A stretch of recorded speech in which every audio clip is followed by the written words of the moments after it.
Hello again.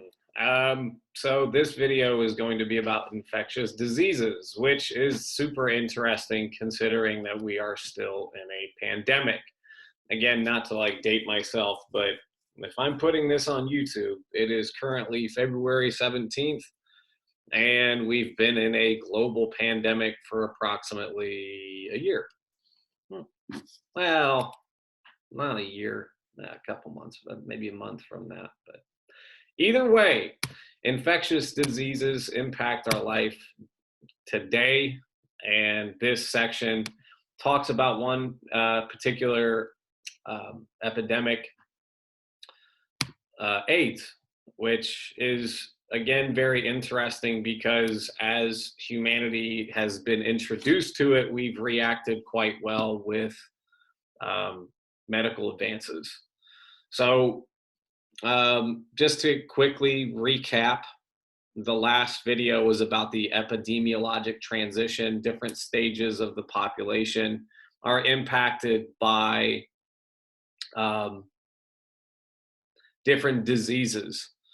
So in stage one, no country's in that now. That mostly was plague and attacks by animals. Stage two is like common pestilence as people move into cities. There's going to be issues with maybe contaminated water, in which case you see the rise of cholera or malaria. Stages three and four, very much dealing with um, cardiovascular diseases, cancers, because as the population is able to age, it's going to, deal with those issues in life that come with age. And then with stage four, very stagnant population growth, potential decline. One of the issues there, the big one, is obesity. Because if you have a relatively simple life, you have access to technology that allows you to have that sedentary lifestyle, it's going to have an impact on you, um, or a population in general. So this one, infectious diseases. Just going to read this straight up. Recall that in the possible stage five of the demographic transition, the crude death rate, CDR, rises because more of the population is elderly. Some medical analysts argue that the world is moving into stage five of the epidemiologic transition brought about by a reemergence of infectious and parasitic diseases. Infectious diseases thought to have been eradicated or controlled have returned, and new ones have emerged. Other epidemiologists dismiss recent trends as a temporary setback in the long process of controlling infectious diseases. Three reasons to explain the possible reemergence of a stage five of the epidemiologic transition: evolution, poverty, and increased connections, which again, while you're reading this, while you're watching this, keep in mind of the pandemic that we're in right now. It's impacted the global population, and we are seeing some evolution of that particular strain, impacting multiple populations of people. So, first one, evolution. Infectious disease microbes have continuously evolved and changed in response to environmental pressures by developing resistance to drugs and insecticides. Antibiotics and genetic engineering contribute to the emergence of new strains of viruses and bacteria. Malaria was nearly eradicated in the mid-20th century by spraying DDT in areas infested with the mosquito that carried the parasite. However, malaria caused an estimated 620,000 deaths worldwide in 2012. A major reason is the evolution of DDT-resistant mosquitoes. Poverty.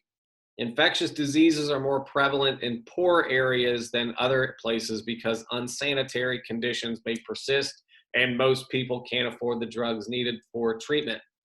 Tuberculosis, or TB, is an example of an infectious disease that has been largely controlled in developed countries but remains a major cause of death in developing countries.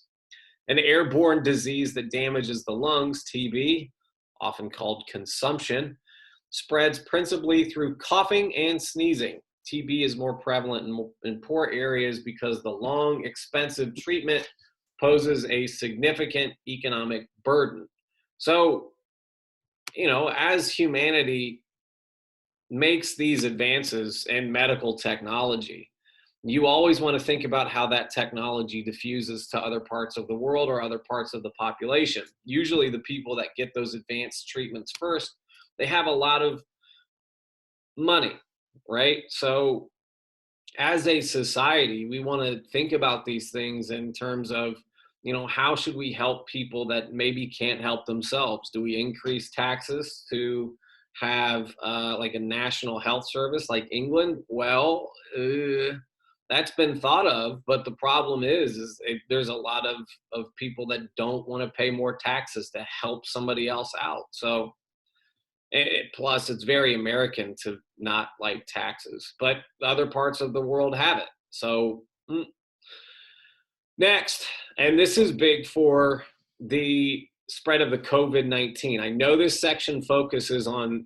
AIDS and the HIV virus, but very important to think about when thinking about COVID-19. Increased connections. Pandemics have spread in recent decades through the process of relocation diffusion discussed in chapter 1, or me. As they travel, people carry diseases with them and are exposed to the diseases of others. The most lethal pandemic in recent years has been AIDS, acquired immunodeficiency syndrome.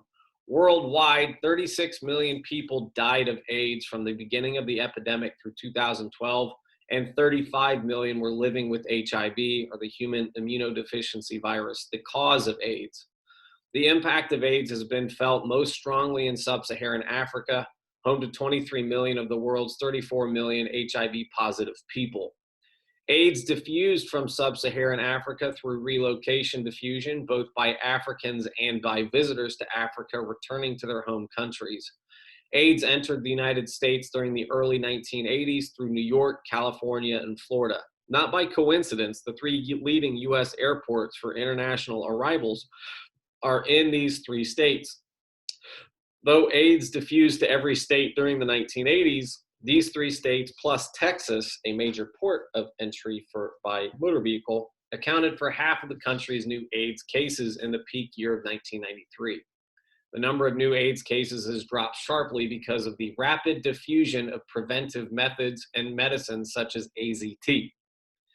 The rapid spread of these innovations is an example of expansion diffusion rather than relocation diffusion. Expansion diffusion is that stimulus diffusion that we've discussed earlier in my class. And, as there's a need for these medical advances to prevent people from passing away that acquire the HIV virus, which then causes AIDS. Our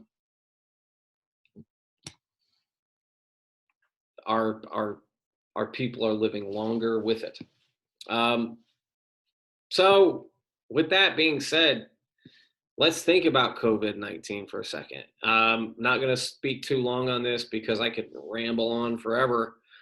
But when it comes to the spread of this disease that we're in right now, COVID-19, it's interesting to think about how it actually diffused to different parts of the world. And it's definitely through airports. As people are traveling to and from wherever they're going, it's going to spread.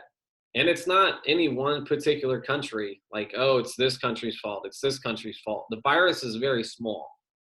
And it does us no good as a population of people to put the blame on something or someone where it's purely by, people being in the country for a business trip or a vacation. Like, I know somebody that was in Indonesia about the month before the pandemic, and that person was sick when they got back. So did they have COVID? I don't know. Who knows? But relocation diffusion is extremely important because of increased connection. And then just to wrap up the other two parts of this section of the population chapter, the evolution of diseases, viruses spread, and as they spread, they become resistant to some of the things that we do to combat them. And then, more importantly, poverty. If you don't have access to the medical advances that are available out there, it's going to increase the spread of any sort of pandemic, whether it's COVID-19, um, HIV/AIDS, cholera, malaria, whatever. So, with that being said, things to think about, and more importantly, that wraps up infectious diseases. Thanks for watching.